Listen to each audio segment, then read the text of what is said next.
Gloire à notre Dieu. Est-ce qu'il y a des acclamations dans la maison du Seigneur? Est-ce qu'il y a des acclamations dans la maison du Seigneur en faveur de notre Dieu, en faveur de notre Sauveur, en faveur de notre Roi? Est-ce qu'il y a des acclamations au top? La gloire est à Dieu, l'honneur est à Dieu. Nous bénissons le Seigneur pour ces instants magnifiques. Reprenez vos places, que Dieu vous bénisse. Nous sommes heureux de nous retrouver encore une fois de plus ce soir. Glorifier le Seigneur par nos chants, nos cantiques, et aussi recevoir sa parole. Maintenant, aujourd'hui, nous progressons par rapport à ce que nous avons dit hier. La messagère de bonnes nouvelles, qui fait partie d'une grande armée, c'est la femme. Elle est messagère. Elle est chargée d'une bonne nouvelle. Et cette bonne nouvelle l'a fait entrer dans l'armée de l'Éternel pour lutter en faveur de la vie, pour que la vie vienne dans ce monde, pour que la vie soit célébrée, pour que la vie atteigne ses objectifs. Dans le plan de la Bible, il y a beaucoup de bonnes nouvelles, à part celle, la nouvelle principale de Jésus-Christ, notre Seigneur et Sauveur. Alors, j'ai 4 bonnes nouvelles pour la femme ce soir. Et ces 4 bonnes nouvelles vous positionnent déjà dans votre rôle de l'armée du Seigneur. J'espère qu'une femme va comprendre les enjeux de ces bonnes nouvelles et commencer à s'orienter par rapport à ces vérités fondamentales de la Bible. La première bonne nouvelle pour la femme, elle se retrouve dans Genèse. Genèse chapitre 3.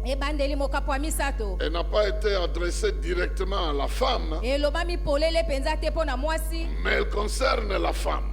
Et nous allons retourner sur ce passage-là que vous connaissez de Genèse chapitre 3, versets 13 à 16. Ici, il s'agit de ressortir la première grande bonne nouvelle en faveur de la femme. Il s'agit de la chute de l'homme et de la femme. À cette occasion-là, Dieu a fait une promesse solennelle indirectement à la femme. Et il est écrit ceci. Genèse chapitre 3, verset 13 à 16. L'Éternel dit à l'homme, et plutôt l'Éternel dit à la femme, pourquoi as-tu mangé de ce fruit? C'est le serpent qui m'a trompé, répondit la femme, et j'en ai mangé. Alors l'Éternel dit au serpent, pourquoi as-tu fait cela? Tu es maudit parmi tous les bétails et tous les animaux sauvages. Tu te traîneras sur le ventre. Tu mangeras de la poussière tout au long de ta vie. Verset 15, c'est ce qui nous concerne ici. Je susciterai de l'hostilité entre toi et la femme, entre ta descendance et sa descendance. Celle-ci t'écrasera la tête et tu lui mordras les talons. Dieu dit à la femme, je rendrai tes grossesses très pénibles et c'est dans la souffrance que tu mettras au monde tes enfants. Tes tendances seront tournées vers ton mari, mais lui, il te dominera. Quelqu'un peut dire très bien Amen.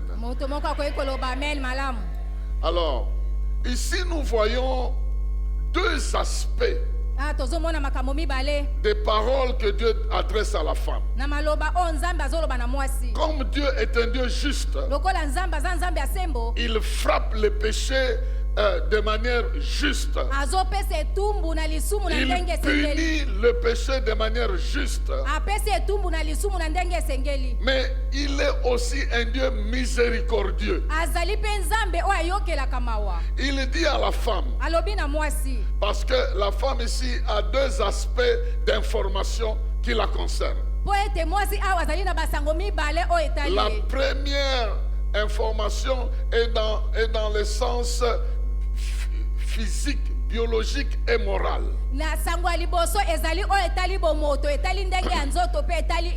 Et Dieu dit ça directement à la femme, que tu vas avoir des problèmes, des souffrances quand tu vas amener la vie. Comme la vie viendra par toi, en tout cas tu vas souffrir parce que tu es le canal par lequel la vie doit venir. Et comme tu n'amèneras pas la vie seule, tu auras un mari avec toi, parce que c'est de lui que tu reçois la semence. Et c'est toi qui dois amener la vie au monde. Tes tendances seront tournées vers lui. Et lui profitera pour te dominer. Alors moi je dis ceci, si cela est vrai jusqu'aujourd'hui, que la femme a des douleurs pour accoucher, cela veut dire que l'aspect spirituel aussi doit être vrai. Mais l'aspect spirituel, il n'a pas dit ça à la femme, il a dit ça au serpent. Je mettrai l'inimitié. Et c'est ici que vous devez faire attention. Je mettrai l'inimitié entre toi et la femme, entre ta descendance et sa descendance. Et puis il faut comprendre ici que la descendance dont il est question ici n'a rien à voir avec du biologique. Il ne s'agit pas des enfants pour lesquels il va souffrir pour mettre au monde.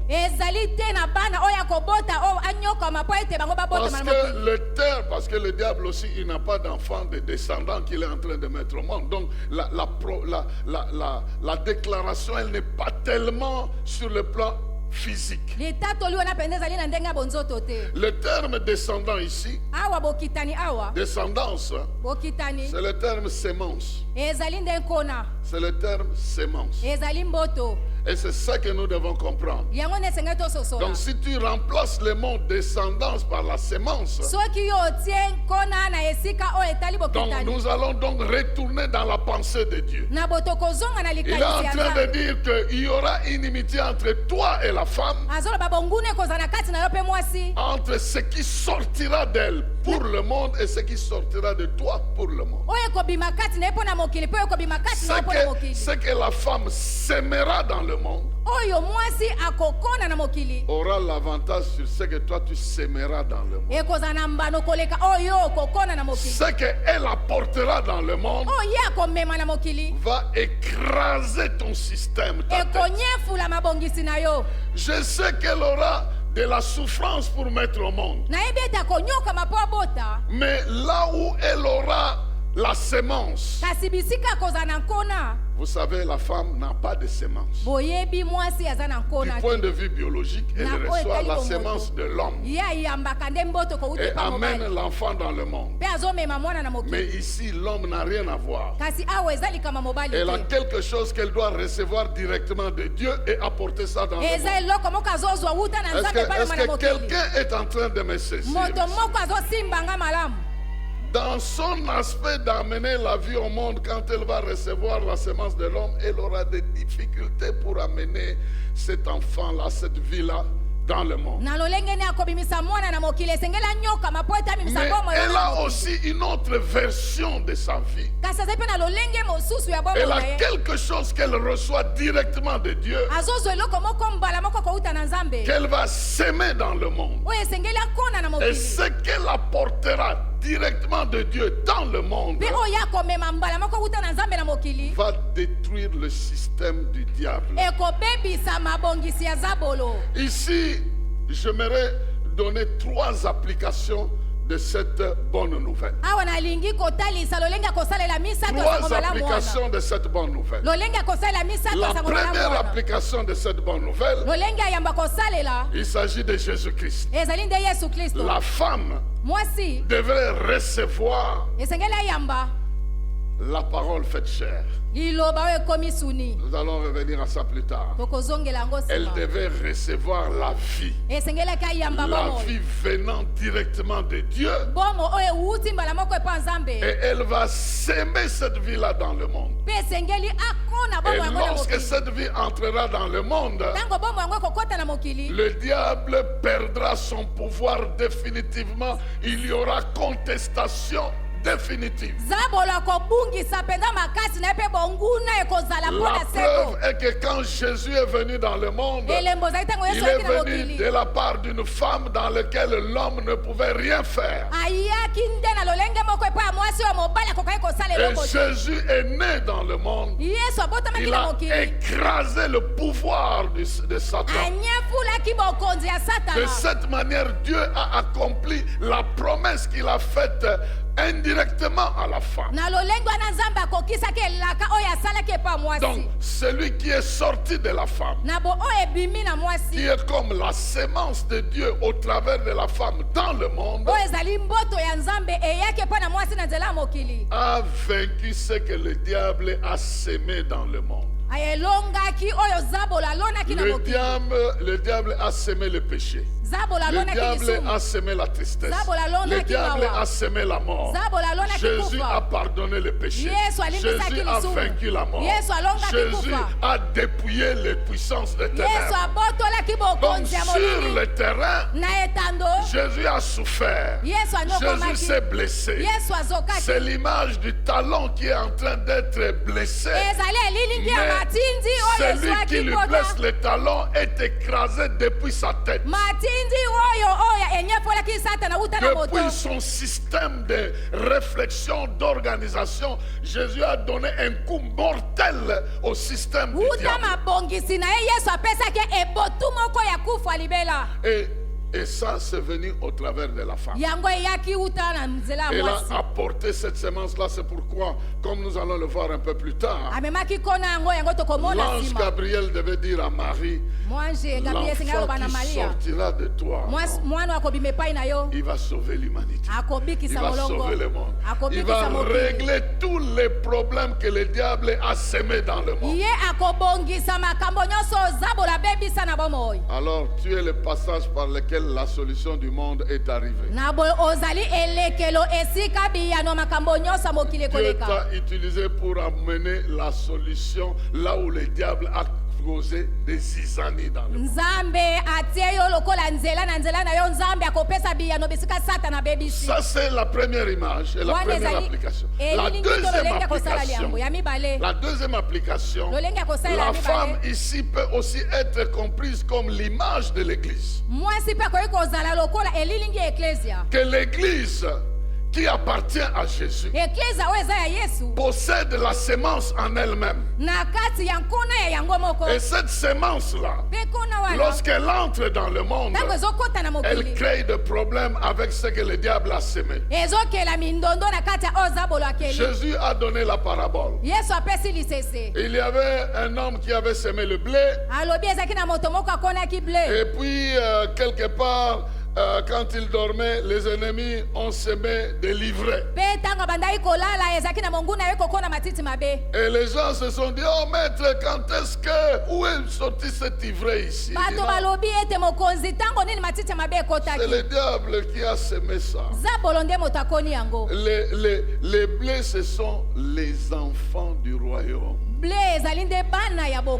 que moi je sème dans le monde, que j'apporte dans le monde au travers de l'Église.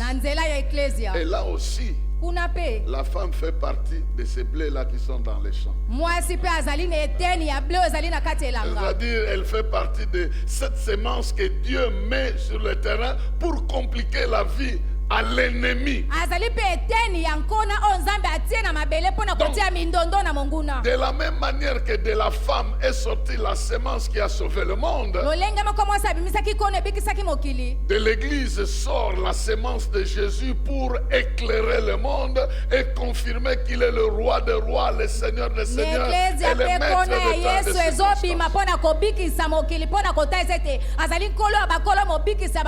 Donc si hier la femme était identifiée comme le canal par lequel la sémence de Dieu par Jésus-Christ va venir dans le monde, elle est aussi parmi la sémence de Dieu proprement dite dans le monde. Et là où tu es, tu dois compliquer l'existence à l'ennemi, parce que ça fait la promesse que je mettrai inimitié entre toi et la femme. C'est pourquoi il y aura toujours inimitié entre l'église et le monde. Inimitié. Dans une certaine mesure, l'église ne tolère pas ce qui est du monde, parce qu'il y a inimitié entre les méthodes du monde et les méthodes de l'église.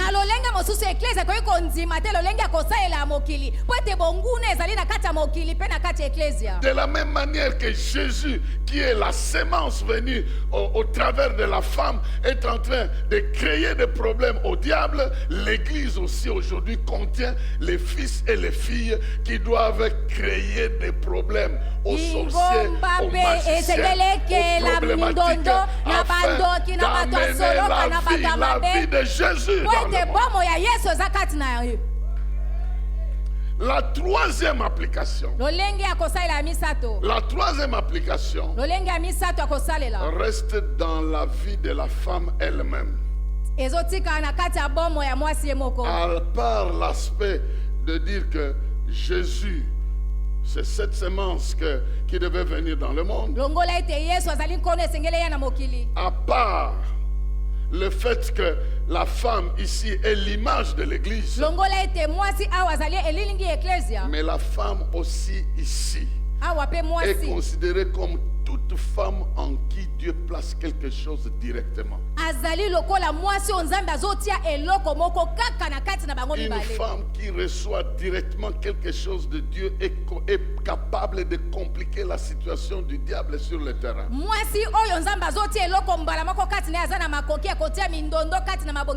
Comme il y a inimitié entre la femme et l'homme, et que ce qui vient de la femme a le pouvoir sur ce qui vient du diable, la femme est mieux disposée à créer des problèmes à Satan dans un foyer.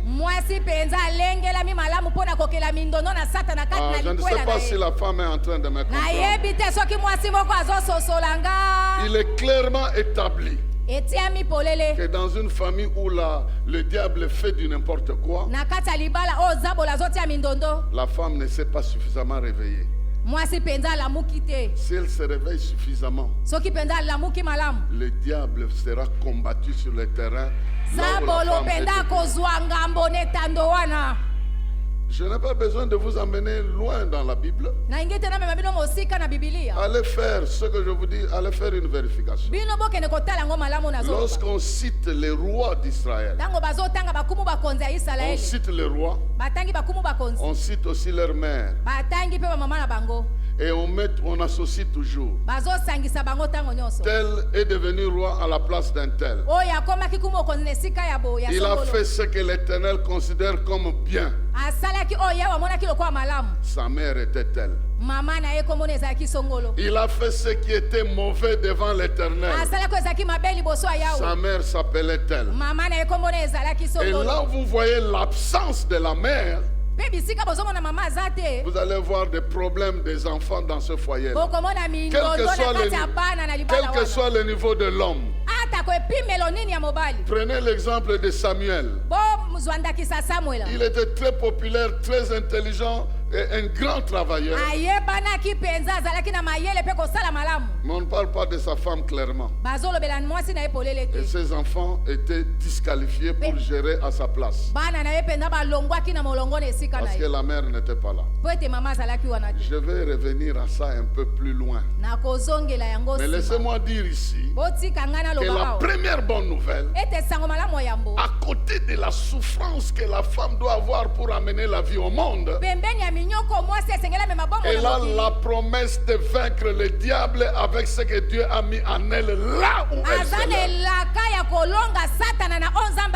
Et je suis venu chercher cette femme-là qui va dire: Seigneur, dans mon territoire, il y aura toujours bagarre entre moi et l'ennemi. Et je ne lui laisserai pas le terrain libre. Je suis en train de chercher cette femme-là qui dira: oui, tu m'as donné la victoire. Et sur mon terrain, il y aura toujours inimitié. Si je le vois agir au travers de mon mari, je vais le bannir. Si c'est au travers de mes enfants, je vais le bannir. Si c'est au travers de mes affaires, je vais le bannir. Si c'est au travers de nos avoirs, je vais le bannir. Qu'il en soit ainsi. Au nom de Jésus-Christ. Que le Seigneur te voie. Et que tu ne tolères pas un compromis entre le diable et ta vie. Parce que Dieu a décidé que vous n'allez jamais vous entendre, jamais vous entendre. Et là où la femme s'entend avec le diable, l'homme ne peut pas vaincre. Quelqu'un est en train de me comprendre. Je n'ai pas besoin de recevoir les messages des hommes pour dire: où est-ce que tu nous as placés? Non, ce n'est pas moi. C'est la bonne nouvelle. C'est la victoire spirituelle contre le diable qui vous a été confiée. À un homme, on n'a pas donné cette victoire-là. On a simplement dit que toi, tu vas dominer la femme et puis la terre va être maudite pour toi. Et c'est tout ce qu'il a reçu. C'est pourquoi quand il souffre dans le travail de la terre, il va finir cette souffrance-là.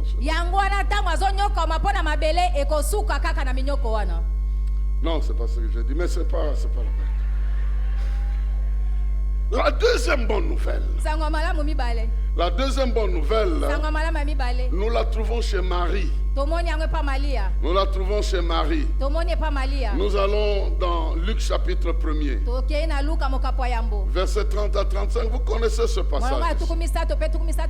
Dieu promet à la femme la couverture de la puissance de l'esprit là où les choses sont impossibles. Là où l'accomplissement de sa mission devient difficile et impossible. Il est écrit: l'ange lui dit alors: n'aie pas peur, Marie, car Dieu t'a accordé sa faveur. Voici, bientôt tu seras enceinte et tu mettras au monde un fils, tu le nommeras Jésus. Il sera grand, il sera appelé fils du Très-Haut, et le Seigneur Dieu lui donnera le trône de David, son ancêtre. Il régnera éternellement sur le peuple ici de Jacob, et son règne n'aura pas de fin. Marie dit à l'ange: comment cela se fera-t-il puisque je suis vierge? L'ange lui répondit: le Saint-Esprit descendra sur toi, et la puissance du Très-Haut te couvrira de son ombre. C'est pourquoi le saint enfant qui naîtra de toi sera appelé fils de Très-Haut. Quelqu'un peut dire amen très bien. Est-ce qu'une maman peut dire amen 3 fois?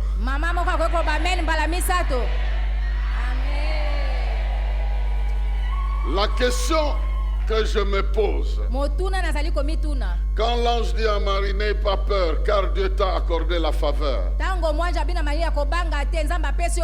est-ce que ça s'arrête seulement à Marie? Non. En Jésus-Christ, tu n'as pas cette faveur-là. Tu as cette faveur. Alors ne crains pas. Dieu t'a fait faveur en Jésus-Christ. Parce que Dieu t'a fait faveur en Jésus-Christ, il y a des choses que tu dois accomplir, que Dieu a placées en toi, avec une vision particulière et une provision particulière. Marie avait sa mission d'apporter le fils Emmanuel dans le monde.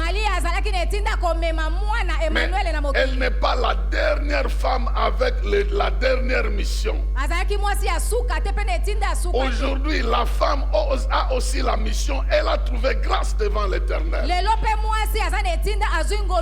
Dieu met en elle des visions, des propositions, des missions, des idées. Elle meurt avec de comment je vais faire parce que je n'ai pas de soutien pour réaliser ça.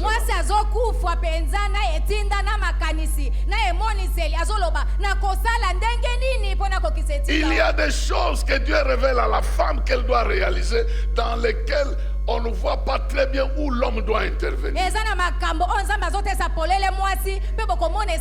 Et même si elle expliquait ça à l'homme, l'homme ne va pas comprendre. Alors, résultat, on abandonne ça. Non. On n'abandonne pas ça. On abandonne. Comment ça va se réaliser? Le même Saint-Esprit te couvrira de son ombre. Et les choses que tu feras, même le mari et les autres comprendront qu'ici c'est Dieu qui est en train de travailler au travers de cette personne. C'est Dieu qui a informé Joseph que ici, là, toi tu n'as pas de part, mais c'est moi qui suis en train de travailler. Souvent les femmes ont peur. Lorsque je vais lui dire, il ne va pas accepter. Si ça vient de Dieu, Dieu interviendra. Si ça ne vient pas de Dieu, ça ne marchera pas. Mais si c'est un fardeau qui vient de Dieu, alors lui prendra la charge de dire au mari, ne refuse pas ce qui est en train de passer là, parce que ça vient de moi. C'est moi qui l'ai appelé à le faire. Oh, que tous les ministères qui sont en train de mourir à cause de cette réalité reprennent la vie au nom de Jésus-Christ. Si ça vient de Dieu, Dieu convaincra le partenaire. Si ça ne vient pas de Dieu, alors il ne le convaincra pas. Parce qu'il vous a appelé ensemble. Il doit faire de sorte que celui avec lequel il t'a uni soit aussi au courant de cette chose. Et ce n'est pas ta démarche à le faire, c'est lui qui va le faire. Et ça ne sert à rien de faire en cachette parce que lui finira par convaincre l'autre là. Il y a de celles qui sont appelées, de celles qui sont chargées de quelque chose de particulier. Mais ce fardeau-là meurt dans leur cœur parce qu'ils disent comment ça va se faire.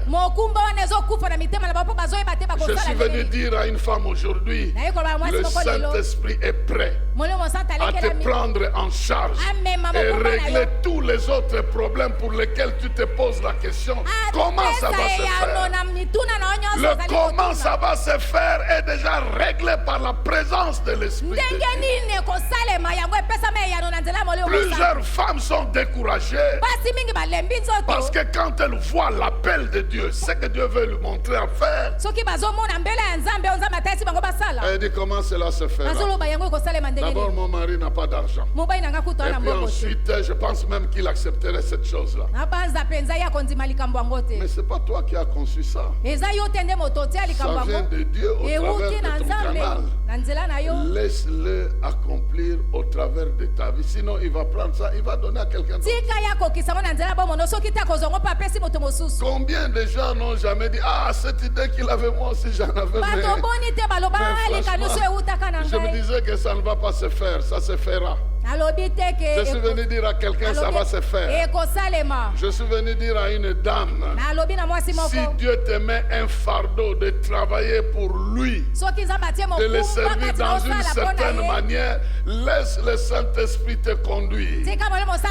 Laisse Dieu envoyer et toucher toutes les personnes qui doivent être touchées à ta place. Ne va pas toi-même aider Dieu en train d'aller toucher les gens à gauche, à droite. Sinon, tu vas te créer des complications inutiles avec Joseph. Parce que Joseph ne sait pas que ça se passe comme ça. Joseph n'a jamais entendu une telle chose.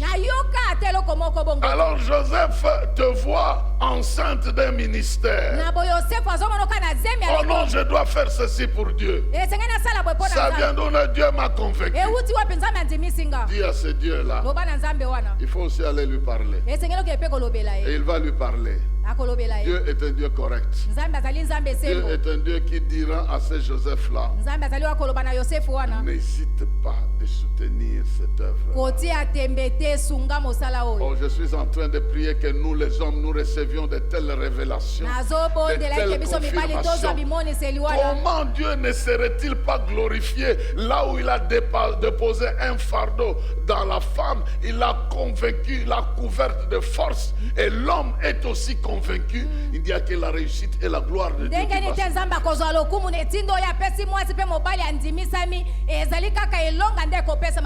Ici, je suis en train de parler de convictions et de fardeaux que Dieu met à la femme, qui est un peu particulier, qui est un peu inhabituel, mais que la femme sent qu'elle doit réaliser cette chose. Est-ce que je parle à une femme quelque part ici? Est-ce que ce que je suis en train de dire est en train de résonner dans le cœur d'une femme? Les idées que Dieu te donne, mais tu regardes, ah non, ça ne marchera pas. Non, regarde à celui qui t'a parlé. Il a des possibilités d'agir. Tabitha a fait ce qu'elle devait faire. Et ici, on voit, c'est comme si Dieu n'a béni que les femmes qui ne sont pas sous le régime de Marie pour être libres de faire ce qu'elles veulent. Parce qu'elle est libre, elle n'est pas contrôlée. Non. Même celle qui est sous le régime, Dieu est capable de révéler et de convaincre. Et quand là où il donne la révélation, il complète avec la conviction. Il est écrit que lorsque l'Éternel approuve le projet de quelqu'un, il dispose favorablement à son égard, y compris les adversaires. Prie Dieu pour que Dieu amène la conviction sur le terrain d'un appel particulier qu'il t'a fait. Mais tu as la promesse de recevoir la couverture du Saint-Esprit pour t'accompagner sur le chemin. C'est la femme qui a ce discernement-là de recevoir facilement la couverture de l'Esprit là où elle est convaincue. Regardez Jésus dans la foule, en train d'être bousculé par les hommes. Mais une femme va venir, elle tire simplement l'habit, elle récupère ce dont elle avait besoin. Le Jésus qui est bousculé par les hommes, rien ne sort de lui. Mais il y a une femme qui vient, qui retire ce dont elle a besoin. Où est cette femme-là qui sait que Dieu a mis un fardeau en elle et qu'elle a besoin de cette force avant que les hommes ne s'aperçoivent que c'est cet appel-là? Je sais qu'elle est ici et je la bénis d'entendre cette parole. Que la puissance de l'Esprit te couvre. Qu'une force spirituelle vienne à ta direction. Et que tu commences d'abord à être guéri toi-même de tes propres infirmités. Qu'il te guérisse toi-même de tes propres complexes à l'intérieur avant de prendre le pouvoir. Il y a cette femme qui savait qu'il y a la loi d'impureté. Elle avait du sang, elle avait du sang. Et même au moment où elle parlait, le sang était en train de couler. Mais elle savait qu'il y a une source de solution. Et je n'ai pas besoin de la permission de la loi ou la permission des hommes. J'ai d'abord besoin de savoir ce que Dieu peut faire pour moi. Alors que les hommes bousculent le Seigneur, la femme sans bousculer, elle vient, elle prend ce qu'elle fait. Calmement, elle a résolu son problème. Oh, je prie pour cette femme-là de l'Ossop qui sait qu'elle a besoin de ça. Elle a besoin de cette connexion personnelle avec Jésus-Christ qui lui communique la force, qui lui communique l'autorité. Là où les hommes cherchent à savoir qu'est-ce qui se passe, elle-même, elle a déjà reçu ce qu'il faut.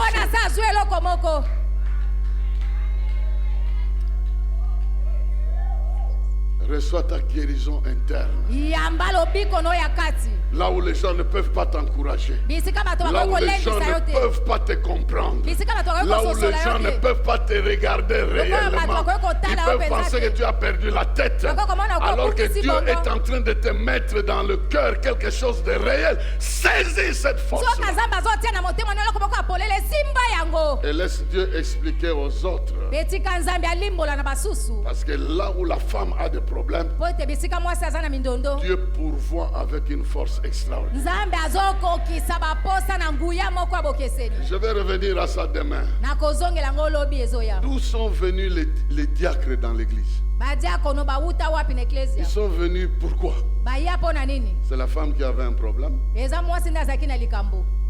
un problème de femme, de distribution. Les veuves n'avaient pas la nourriture. Et pour résoudre le problème, Dieu choisit les hommes loin du Saint-Esprit pour servir les veuves. Fermons un peu la parenthèse. Revenons demain, nous allons parler de ces choses. Pour démontrer que tu dois prendre ta place même dans la société. Donc le deuxième message ici à la femme: ne crains rien. Tu as la faveur de Dieu. Le Saint-Esprit te couvre de la force. Apporte dans le monde ce que Dieu aura mis dans ton cœur. Qu'il en soit ainsi. L'avant-dernière parole avant de terminer. Le troisième message, c'est un message de responsabilité familiale. C'est le message de responsabilité familiale. C'est le Seigneur qui parle. Jean chapitre 19. Jean chapitre 19, verset 25 à 27. Jean 19, verset 25 à 27. Près de la croix de Jésus se tenait sa mère, la sœur de sa mère, Marie, femme de Cléopas, et Marie de Magdala. En voyant sa mère et à côté d'elle le fils qu'il aimait tant, Jésus dit à sa mère: voici ton fils. Voici ton fils. Puis il dit aux disciples: voici ta mère. À partir de ce jour, de ce moment-là, le disciple l'a pris chez lui. J'aimerais dire à Ossop: tu as un fils. Tu dois en prendre soin.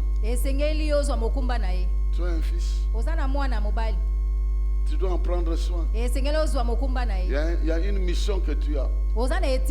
C'est ça ton fils. Tu dois prendre soin. Voici ton fils. Marie est allée auprès de Jean. Et la Bible dit que Jean l'a prise. Elle est restée chez Jean. Vous croyez que quand elle est allée chez Jean, qu'est-ce qu'elle a fait? Elle a raconté à Jean toute l'histoire depuis la conception jusqu'au moment où Jésus est décédé. De sorte que Jean est le seul qui démontre parmi les évangélistes une dimension beaucoup plus profonde de Jésus que les autres n'avaient pas. Donc quelque part, Marie a sémé dans Jean des choses que les autres ne connaissaient pas. Il y a là où il y a la mère, il y a des révélations particulières qu'elle transmet aux enfants. Que le papa ne connaît pas. Que les hommes ignorent des fois. Mais c'est la maman qui doit rentrer à la maison pour dire à son enfant, voici comment tu dois te comporter, voici ce que tu dois faire. Lorsque la maman réussit cette mission-là, l'enfant peut briller comme l'apôtre Jean.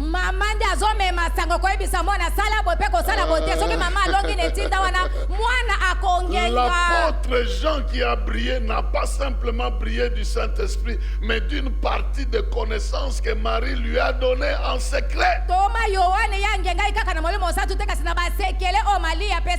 Dieu veut que les enfants qui circulent dans la société soient la reproduction de ce que tu as semé dans la maison.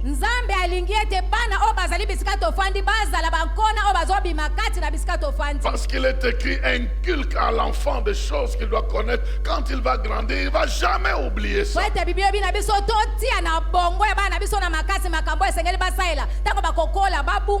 Je disais que si vous regardez Samuel, lui du moins a reçu le soutien de sa mère. Où est-ce que vous avez déjà vu un enfant qui évolue dans un sacerdoce pourri et il réussit? Le sacerdoce d'Élie était pourri.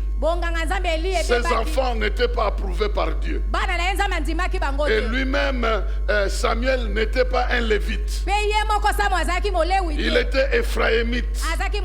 Parce que la Bible commence à dire un homme d'Éphraïm épousa une femme. Et ainsi de suite. Et maintenant, vous voyez, ce petit Samuel, il n'est pas lévite. Il n'est pas censé travailler dans le sacerdoce. Mais il y a une mère qui l'a demandé auprès de Dieu. Si tu me donnes un fils, je vais le travailler, je vais le semer là-bas. Et la semence de la femme donne toujours des troubles au diable. Donc Anne a pris la semence, sa semence qui est Samuel, l'a placée dans un sacerdoce pourri et Dieu a changé la situation.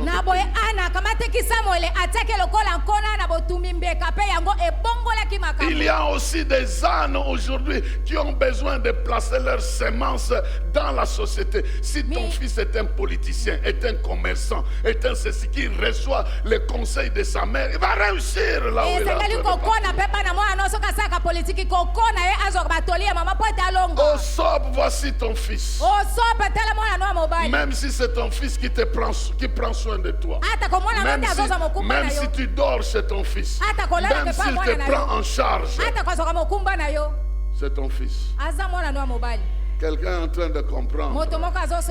Nos enfants universitaires sont nos enfants. Voici vos fils, voici vos filles. Qu'est-ce que vous en faites? Quand vous les regardez, est-ce qu'elles vous disent même quelque chose? Il y en a celles que vous chassez même quand elles viennent présenter un programme. Oh, que mon Dieu nous aide. C'est dans la mesure où tu prends en charge tes fils et tes filles que tu produiras des ministres qui respectent Dieu. Que tu produiras des dames de fer qui respectent Dieu. Nous, en tant que pasteurs, nous considérons que nous avons la mission de Anne, d'encadrer de Samuel et de les positionner dans la société en train de les observer et de les encourager. Mais c'est aussi la responsabilité intrinsèque de la femme. Je suis en train de dire à Osop, voici ton fils. Dans ton fils là, il y a tout le monde. Parce que Jean n'était pas un enfant, il était un père. Donc parmi tes fils, il y a aussi des parents. Quelqu'un a compris? La maman a compris. Hein? Il y a aussi le papa parmi les fils. batata pe bazali na kati ya bana mibali.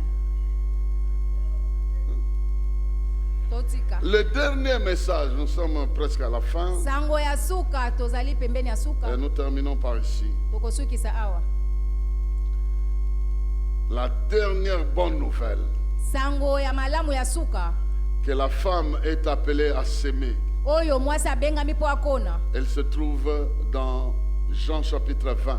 Ezali na buku ya Yohane mokapo atuku mibale. Cette bonne nouvelle de Jean chapitre 20 versets 15 à 17. Na molonga zomi na mitano kino zomi na sambo.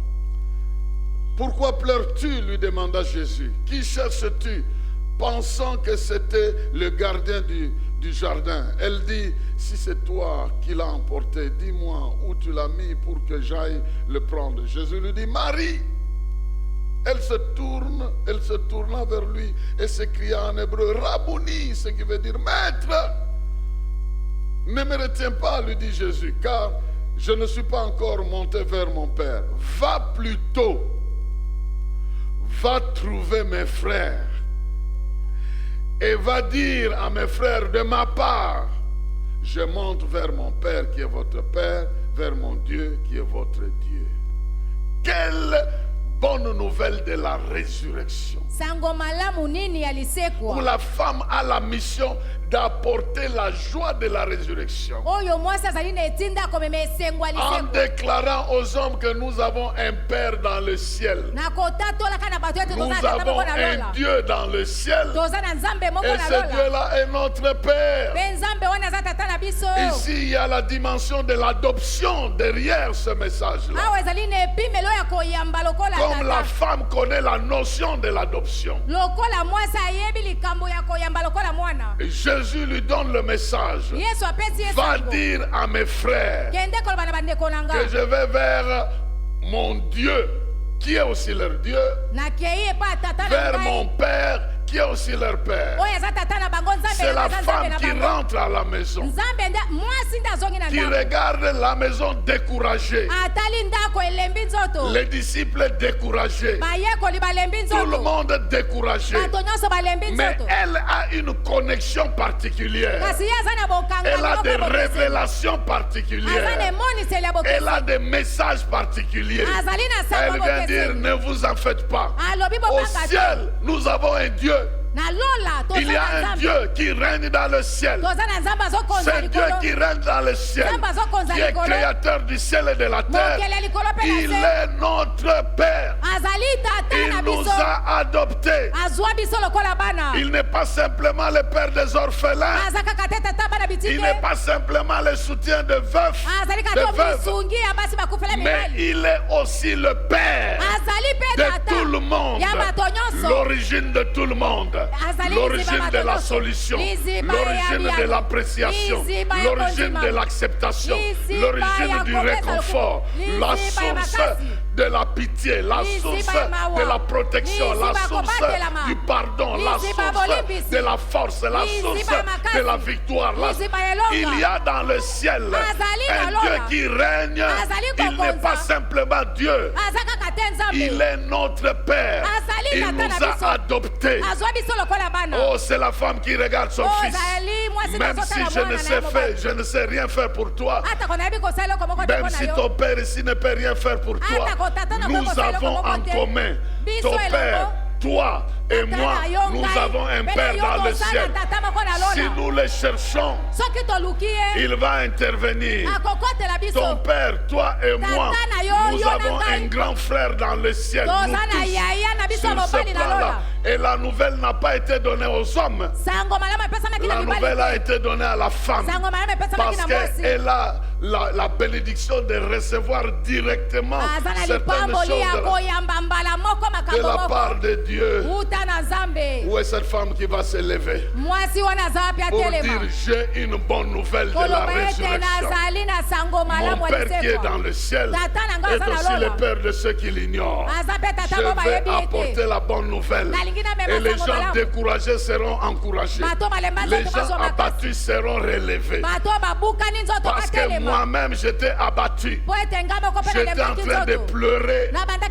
Alors que je pleurais devant le Seigneur, je ne savais pas qu'il était là.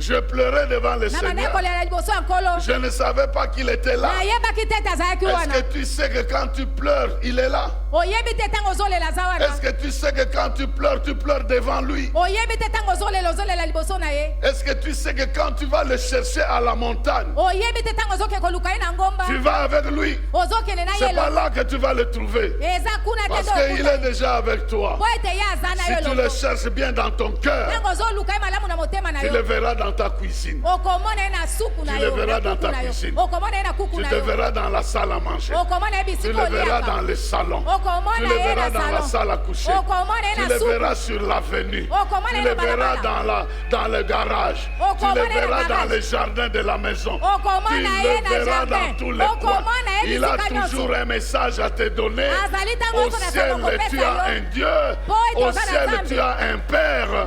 po Au bayeba ete ciel, oza tu na as tata un grand frère. bayeba ete oza na yaya C'est mobali toi qui vas expérimenter yo nde okobikela makambo la wana joie avec Jésus. esengo wana na Et tu yesu vas transmettre ça aux autres. okopesa yango na basusu Allez dire, bokende koloba voici, botala je l'ai rencontré. nakutani na ye Voici, botala il va vers son Père qui est notre akei Père, epai ya tata na vers oza son tata na Dieu biso qui est notre Dieu. nzambe na ye aza nzambe na Au biso sorte que tu rencontres ce Jésus osope okutana na yesu wana au jour le jour, mokolo na mokolo qu'il te révèle un message d'espoir. apesa yo mpenza sango ya elikya Beaucoup d'enfants viennent à la prière, à l'université complètement abattus. bana ebele bayaka na losambo netela Sans likolo espérance, balembi sans nzoto quoi que bazangi ce soit. elikya Les parents les ignorent, baboti bazondima bango te mais la mère ne peut pas ignorer. kasi mama mpenza akoki kozanga kondima bango te Quand un fils passe devant ses yeux, elle voit son fils. ntango mwana une moko fille passe devant aleki ses ya yeux, mobali il voit une fille. akanisi mwana ya mobali ya mwasi soki aleki akanisi mwana ya mwasi Mais les hommes, c'est pas ça. kasi mibali eza bongo te Quand une fille passe, même une fille qui ressemble à sa fille, lui a d'autres choses derrière. soki mwana mwasi alekani ata akokani na mwana ya mwasi aza na makanisi mosusu liboso na ye Mais quand la maman voit un fils en train de passer, Kasi maman il a son soki- propre fils dans son cœur. amoni mwana moko mobali azoleka akanisi mwana ne aza na motema Allez dire à mes frères okende koloba na bandeko na ngai mibali que je suis là, ete naza wana que notre Père commun est là, tata na biso nyonso que aza notre wana Dieu est là. nzambe na biso aza Celui qui wana m'a ressuscité de mort, Yenda asekisi il est bana aussi bakufi. leur Dieu. Azali pe nzambe Celui na qui bango. m'a protégé, Yo il est abandeli aussi nga. leur Dieu. Aza pe nzambe na Celui bango. qui a fait de moi le Fils, il est aussi leur oyo Dieu. azali na nga mwana azali pe Et nzambe na moi, je bango suis leur grand ngai frère. nazali yaya na bango Allez leur dire, kende koloba na bango depuis le jardin d'Éden, wuta na elanga edeni tu as la promesse que ta sémence sera en inimitié avec les ete diables. nkona na yo ezali na bonguna na satana Que chaque fois que tu t'approcheras de Dieu, que tu accepteras sa mission, ntango nyonso sa okopusana pe na puissance nzambe sera sur mpo toi. okondima etinda ne nguya na Et ye kozala kati lui-même na yo parlera de toi tout autour. ye moko akoloba mpo na tina na yo zingela Mais tu es mère, oza mama tu as des fils, oza na mwana mobali tu as un cœur de mère. ozali na motema ya Et tu as bomama besoin de jouer ce rôle-là. esengeli osala mosala wana Aucune réussite de l'extérieur elonga moko te euta libanda ne va compenser l'échec de l'intérieur. yango ekosala te ke ezwa esika ya kokatema Jamais ya de la kati vie. Vous devez réussir et dehors et à esengeli l'intérieur. kolonga na kati mpe libanda Bien sûr, vous conduisez très bien la prière groupe, mais la maison. okambaka losama malamu kasi na ndako Voici ton fils. tala mwana no ya mobali Mère, voici ton fils. mama tala mwana no ya Tu mobali peux réussir partout, mais voici ton fils. Tu as cette responsabilité. oza na mokumba wana mama Mais aussi, tu as un message de joie. ozali mpe na sango ya Parce que esengo Dieu te fera toujours découvrir mpo ete nzambe akosala okundolaka ntango nyonso qu'il est vivant pour toi. ete aza na bomoi mpo na Là où yo tu pleures, il va enlever les larmes. bisika ozolela Et de akobakisa cette mpiso lia miso expérience-là, tu seras forte pour aller dire aux autres. lolenge akobikela wana ekosala ozala makasi mpo oloba na basusu Que Dieu bénisse sa parole tika nzambe apambola liloba na ye dans nos cœurs.